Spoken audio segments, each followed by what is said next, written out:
Hello students, हम लोग chapter पढ़े फलन यानी कि फंक्शन, और आज की क्लास में हम लोग कुछ अन्य प्रकार के वास्तविक फलनों के बारे में देखने वाले हैं। तो चलिए पहले हम लोग बात करते हैं बहुपद फलन, या फिर इसे बहुपदीय फलन भी कहा जाता है।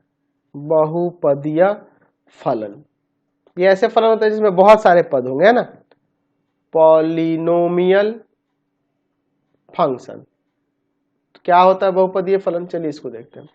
और लिख सकते हैं कि फलन f जो है r टू r बहुपद फलन कहलाता है। फलन f r टू r बहुपद फलन कहलाता है। कब कहलाता है?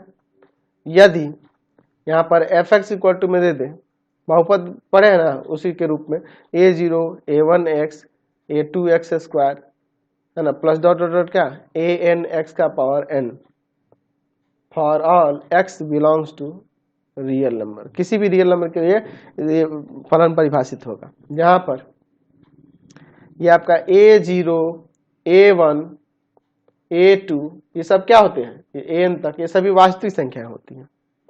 और n जो होता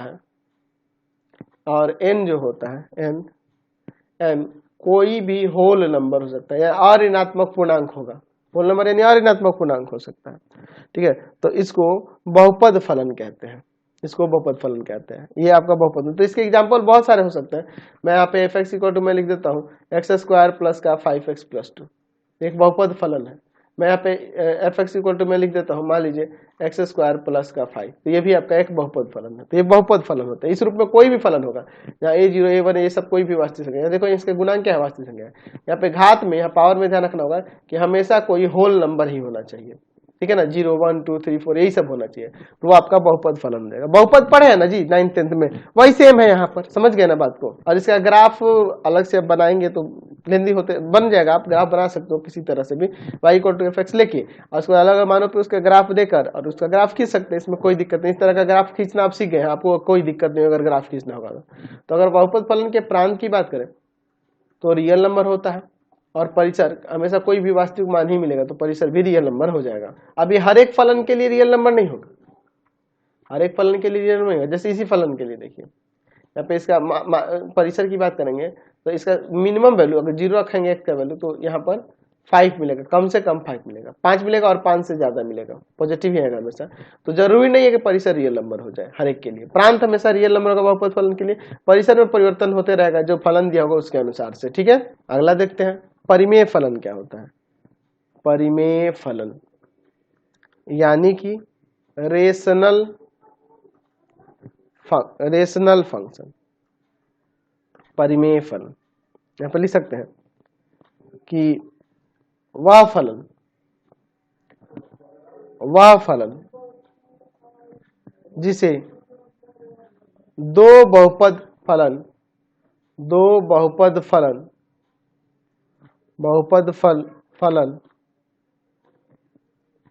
के भागफल के रूप में लिखा जा सके उसे परिमेय फलन कहते हैं। उसे क्या कहते हैं जी? परिमेय फलन कहते हैं, ठीक है। यानी हम लोग मान लेते हैं कि माना fx तथा gx, x में चर x में दो बहुपद हैं, ये हम लोग मान लेते हैं, या बहुपद फलन है, ठीक है। तो अगर हम लोग यहाँ पे लिख सकते हैं, इसलिए fx और बटा में gx x का एक परिमेय फलन होगा। x में चर x में ये परिमेय फलन होगा। ध्यान रखना होगा कि यहाँ पे gx कभी भी 0 के बराबर नहीं होगा, तथा gx कभी भी 0, क्योंकि ये परिभाषित हो सके इसलिए डिनोमिनेटर में कभी भी 0 नहीं होना चाहिए, ठीक है ना जी। तो इसका प्रांत और परिसर जो है वो फलन पे निर्भर करता है, फलन कैसा दिया है उसी के ऊपर उसका प्रांत और परिसर निर्भर करता है, ठीक है। तो ऐसे जनरली परिसर के लिए तो कोई भी रियल नंबर, बट किसको ध्यान रखना होगा उसमें, ये जो gx हो कभी भी 0 के बराबर नहीं हो, वैसा इसमें x के वैल्यूज लेंगे जिसमें कोई, तो इसलिए वो फलन पे ही निर्भर करता है उसका प्रांत और परिसर, और फलन के हिसाब से देखेंगे। चलिए अब हम लोग बात करते हैं हम लोग फलन के बारे में तो देख लिए, वास्तविक फलनों के बारे में देख लिए। अब फलन का मान क्या होता है, वैल्यू ऑफ पॉलिनोमियल क्या होता है, वैल्यू ऑफ फंक्शन क्या होता है, इसको देखते हैं। वैल्यू ऑफ फंक्शन क्या होता है, ठीक है। तो वैल्यू ऑफ फंक्शन, जैसे वैल्यू ऑफ पॉलिनोमियल निकालते थे ना, उसी तरह वैल्यू ऑफ फंक्शन भी निकाला जाता है। यहाँ पे लिख सकते हैं कि फलन एफ का मान लीजिए हम लोग कहते हैं एक्स बराबर ए पर एफ एक्स में एक्स के स्थान पर ए रखने पर प्राप्त होता है, है ना। ए रखेंगे तो प्राप्त होगा, ठीक है। तथा इस मान को एफ ए से सूचित करते हैं, एफ ए से सूचित करते हैं। कहने का मतलब, मान लीजिए एग्जांपल के लिए, मान लीजिए कोई फंक्शन देते एफ एक्स इक्वल टू में एक्स स्क्वायर प्लस का 5x प्लस का 7, कह दे कि x बराबर 1 पर फलन का मान क्या होगा। तो हम लोग क्या करेंगे कि जहाँ चर x दिया है उसकी जगह पे एक रख देंगे। तो 1 का स्क्वायर प्लस जहाँ जहाँ x है वहां पे 1 रख देंगे। तो 1 प्लस 5 प्लस 7 13 आ जाएगा। तो हम लोग कह देंगे कि x बराबर 1 पर फलन का मान 13 है। समझ गए, यानी कि फलन में ही जिस पे मान निकालेगा वो हम उस वेरिएबल को हटा कर रख देने पे जो मान प्राप्त होगा वो फलन का मान कहलाएगा, ठीक है। उस वेरिएबल पे उस फलन का मान कहलाएगा। चलिए अब बात करते हैं कि समान फलन क्या कहलाते हैं। समान फलन, इक्वल फंक्शन।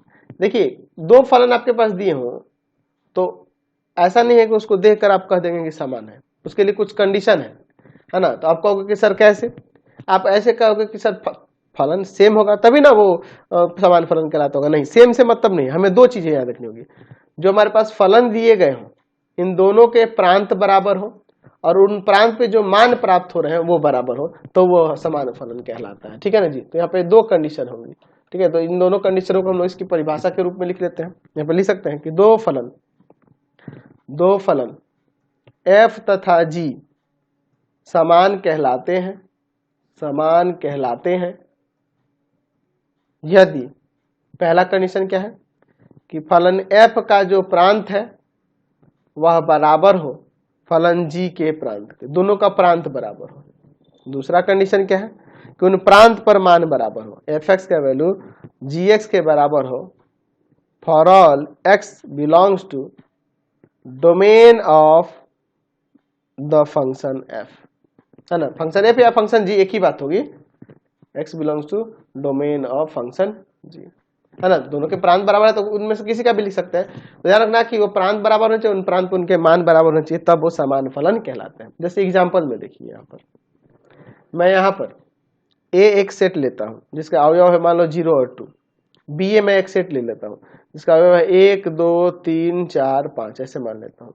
तो मैं यहाँ पर मान लेता हूँ कि f a से b जो fx इक्वल टू में 2x प्लस 1 से परिभाषित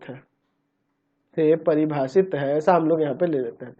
और दूसरा g a टू b जो gx इक्वल टू में x स्क्वायर प्लस 1 से परिभाषित है, ठीक है। ऐसा हम लोग यहाँ पे ले लेते हैं। तो ये दो फलन है f और g, fx 2x प्लस 1 से और g x स्क्वायर प्लस 1 से। तो देखिए दोनों का प्रांत एक ही है, देख रहे हैं ना, दोनों का प्रांत एक ही दिख रहा है f और g का। तो हम लोग देख रहे हैं कि domain of the function f बराबर है domain of the function g, दोनों के प्रांत बराबर है और इन प्रांत पे मान बराबर हो रहे हैं कि नहीं। देखिए मान लीजिए हम लोग f इसका वैल्यू 0 पे निकालते हैं एक एलिमेंट लेके, तो 2 इंटू में 0 और प्लस का 1 तो 1 आ जाएगा। अच्छा वही g0 निकाल के देखते हैं, इस वाले में 0 का स्क्वायर प्लस का 1 आ जाएगा। तो मैं देख रहा हूँ यहाँ पे g0 जो है यह f0 के इक्वल हो रहा है, ठीक है। दूसरा एलिमेंट लेते हैं इसके प्रांत का, हर एक एलिमेंट के लिए देख रहे हैं ना जी। यहाँ पे पहले ही मैंने लिखा है कि for all x belongs to domain of the function, ठीक है। सभी x बिलोंग्स सभी डोमेन में जितने भी एलिमेंट होगा। तो अगला एलिमेंट 2 है डोमेन का, f2 निकालते हैं। तो यहाँ पे देखिए ऊपर क्या हो जाएगा 2 इंटू में 2 प्लस का 1 तो 5 आ जाएगा।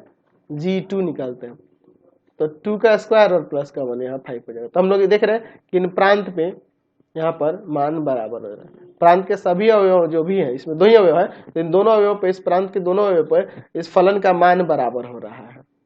ठीक है, तो हम लोग देख रहे हैं कि दोनों फलनों का प्रांत बराबर है और प्रांत पे इनके मान भी बराबर हो रहे हैं। इसलिए हम लोग कह सकते हैं कि यहाँ पर फलन f जो है फलन g के बराबर है। क्यों? क्योंकि उनके प्रांत बराबर है और प्रांत पे उनके मान भी बराबर है, इसलिए ये इक्वल फंक्शन हो जाएगा। तो समान फलन यहाँ से क्लियर हो गया, कंसेप्ट समझ गए? तो आज की क्लास में इतना ही रहने देते हैं, नेक्स्ट वीडियो में आगे देखेंगे। आपको हमारे 3 चैनलों को सब्सक्राइब करना होगा। पहला है पाथ फाइंडर क्लासेस छपरा, दूसरा है आपके पास भारती भवन रविकांत सर, भारती भवन रविकांत सर, और तीसरा चैनल है Ravikant sir RD Sharma solution. तीनों चैनलों को सब्सक्राइब कर लेंगे। इससे रिलेटेड वीडियो के लिए सीधे डिस्क्रिप्शन में, इससे रिलेटेड नोट्स के लिए गूगल पे जाकर सर्च करेंगे www.ravikantsir.in और यहाँ जाकर आप सभी क्लासेस के नोट्स, उनके पीडीएफ को डाउनलोड कर सकते पढ़ सकते हैं। इंस्टाग्राम और फेसबुक पर जाकर पाथफाइंडर क्लासेस छपरा को लाइक एंड फॉलो करना नहीं भूलेंगे। Thanks for watching the video.